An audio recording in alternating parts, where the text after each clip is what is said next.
Hi, welcome to ET. Pushpa 2తో pan India సెన్సేషనల్గా మారిన పుష్పరాజ్ అదేనండి అల్లు అర్జున్ తన నెక్స్ట్ సినిమాతో మళ్ళీ రికార్డులను టార్గెట్గా పెట్టుకున్నారు. అట్లీతో అల్లు అర్జున్ చేస్తున్న సినిమా భారీ బడ్జెట్తో తెరకెక్కిస్తున్నారు. సన్ పిక్చర్స్ 500 కోట్ల బడ్జెట్తో ఈ మూవీ నిర్మిస్తున్నారు. అయితే ఈ సినిమా హీరోయిన్స్ విషయంలో కన్ఫ్యూజన్ ఏర్పడింది. ఇప్పటికే అట్లీ అల్లు అర్జున్ సినిమాలో ఒక హీరోయిన్గా దీపికా పదుకోనేను లాక్ చేశారు చిత్ర యూనిట్. దీపికా సినిమాలో చాలా పవర్ఫుల్ రోల్ చేస్తున్నట్టు తెలుస్తోంది. ఇక ఆమెతో పాటు ఈ మూవీలో మృణాల్ ఠాకూర్ కూడా నటిస్తుంది అని తెలుస్తోంది. జాన్వీ కపూర్ను కూడా ఒక ఇంపార్టెంట్ రోల్కి తీసుకున్నారు అని టాక్. అయితే సినిమాలో మరో హీరోయిన్ కూడా అవసరముండగా ఆ ఛాన్స్ను రష్మిక మందన్నాకు ఇచ్చారు అని చెబుతున్నారు. అల్లు అర్జున్ పుష్ప 1, 2 సినిమాలలో శ్రీవల్లి పాత్రలో రష్మిక మందన్న నటించింది.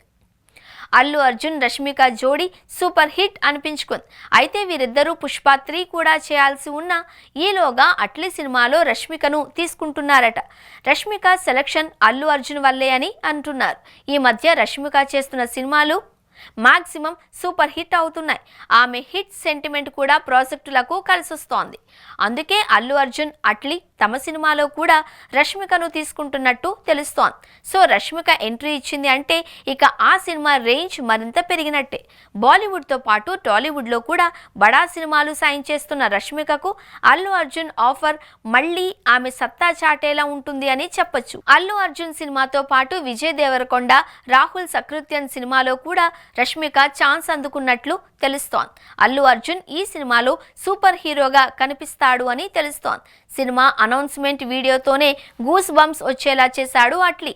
తప్పకుండా ఈ సినిమాతో పాన్ ఇండియా లెవెల్లో మరోసారి తన మాస్ స్టామినా ప్రూవ్ చేసేందుకు అల్లు అర్జున్ సిద్ధమవుతున్నాడు.